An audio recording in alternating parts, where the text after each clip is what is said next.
Welcome to Old Soul Stories. Tonight we go back 800 years to a reed bed in Persia, to the opening breath of the greatest spiritual poem ever written. This is the reed flute. This is the Masnavi of Rumi. And before this video is over, you will hear something in it that you have felt your entire life but never had the words for. Listen carefully to the cry of the reed. Hear how it tells the tale of separations. Since the day it was cut from the reed bed, men and women across every century have wept at its lament. Not because the story is sad, but because the story is theirs. The reed did not choose to be cut. It did not ask to be separated. It was taken from everything it had ever known, and in that taking it found its voice. This is the first thing Rumi wants you to understand. The cry is not a sign that something has gone wrong. The cry is the music itself. The wound is not a mistake. The wound is the opening through which everything beautiful will eventually pour. Since I was cut from the reed bed, men and women have wept at my lament. I want a heart torn open by longing, so that I may speak of the pain of love. Anyone who has been far from their home knows well the place I speak of. Anyone who has been separated from their source understands this cry. The reed does not ask for your pity. It asks only that you recognize yourself in it, because you have been cut too. Every human being has. The moment you were born into this world of separateness of individual bodies, individual minds, individual names, something in you remembered a wholeness it had left behind, and it has been searching ever since. In every relationship, in every ambition, in every moment of beauty that makes your chest ache without knowing why, that ache is the reed crying. That ache is you remembering. My secret is not far from my lament, but the eye and the ear lack that inner light to see it. The body is not hidden from the soul, nor the soul from the body. Yet no one is permitted to see the soul directly. It is a fire, not breath, that makes the music of this flute. And let all who do not carry this fire be as nothing, not as a condemnation, but as an invitation. Carry the fire. Let everything else go. It is the fire of love that fell into the reed. It is the longing of love that entered the wine. The reed is the companion of anyone who has been cut off from a friend, anyone who has lost someone, anyone who has loved deeply and found that love taken away by distance, by time, by death, by simply growing in different directions. You thought that loss was the end of something. Rumi says it was the beginning. The cut is what made the music possible. Who has seen a poison and an antidote like the reed? Who has seen a companion and a longing lover like the reed? This is the paradox at the heart of all human connection. The people who wound us most deeply are often the ones who open us most profoundly. The relationships that break us apart are sometimes the very ones that break us open. Not all pain is punishment. Some pain is passage. The reed tells the story of the path soaked in blood. It tells the stories of the love of Majnun, the man who loved so completely that he lost his mind and found his soul. This love was given only to the one whose senses have been silenced, to the one who has stopped trying to understand love with the mind. Because the mind cannot hold love. The mind was built to categorize and protect. Love was built to dissolve and unite. They are not enemies. But one of them must lead, and it is not the mind. Think of the people you have loved most in your life. Not the comfortable loves. The ones that undid you. The ones that made you feel more alive and more terrified at the same time.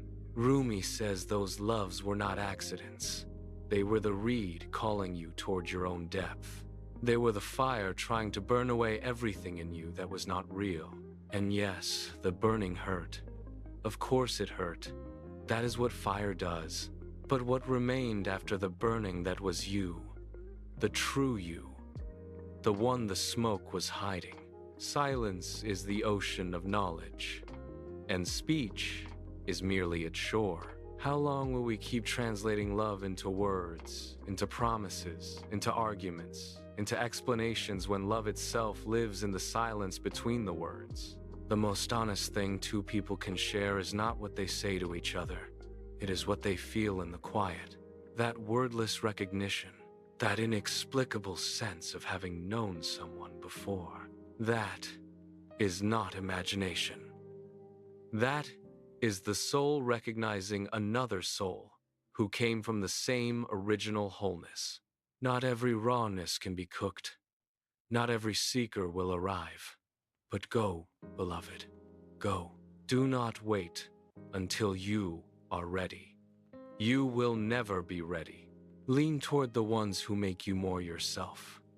Lean toward the love that asks you to grow, rather than the love that asks you to shrink. You did not choose this longing. This longing chose you, and it will not release you until you have followed it all the way home. The ocean of meaning has no shore. This knowledge cannot be carried by the tongue. This love cannot be captured by the mind. Leave the mind. Dive into the ocean. Sink to the bottom. Rise without rising. The reed has been given a secret companion, and that companion is the longing inside you. The longing for connection that no relationship has ever fully satisfied. The hunger for belonging that no success has ever permanently filled. That longing was not given to you to torture you. It was given to you to lead you. It is a compass, and it has only ever been pointing in one direction. Think of every person you have ever missed, every place you have ever ached to return to, every moment of beauty so perfect it made you feel like you were about to remember something crucial, and then it slipped away. That feeling is the reed's cry. That is you, remembering the reed bed, and the distance between where you are and where you ache to be. That distance is not empty. That distance is full of music. You just have to learn to hear it. And so, the reed completes its song. It was cut so that it could cry. It cried so that it could teach. It taught so that the seeker could remember the way home.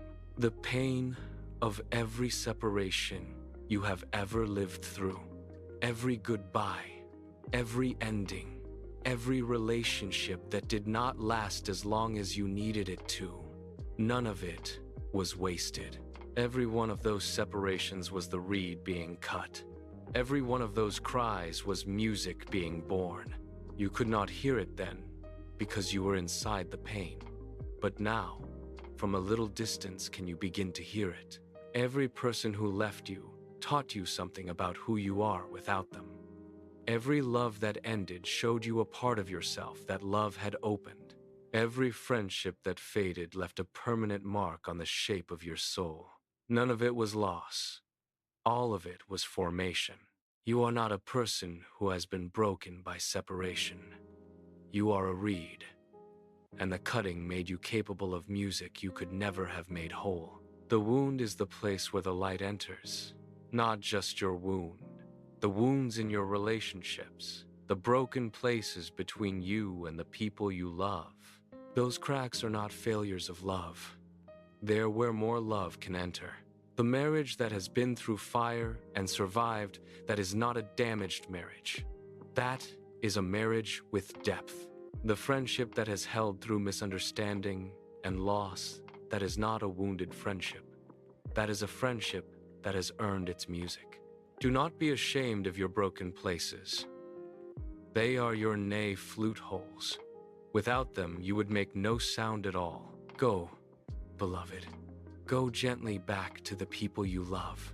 Go with less certainty about what love should look like, and more willingness to hear what it actually sounds like.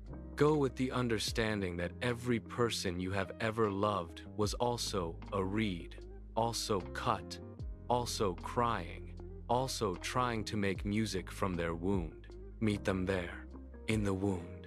That is where the real conversation begins. And if you ever forget, if the noise of the world drowns out everything quiet and true, listen for the reed.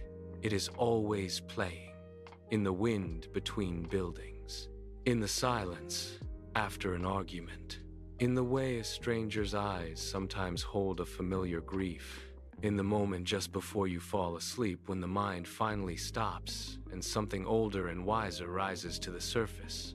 That is the reed. That is you remembering. That is love, not as a feeling that comes and goes, but as the ground you have always been standing on, even when you forgot to look down. The wound is not the end of the story. The wound is where the story begins. And your story, with all its separations, all its longings, all its loves that hurt as much as they healed your story, is still playing. The reed has not finished its song. Neither have you. If this story found you at the right moment, it was meant to. Share it with someone who needs to hear that their wounds are not wasted. Subscribe to Old Soul Stories. One story from somewhere in the ancient world. One truth that has been waiting 800 years to reach you. And until then, listen. Listen for the reed. It has never stopped crying. And in that cry is everything you have ever needed to hear.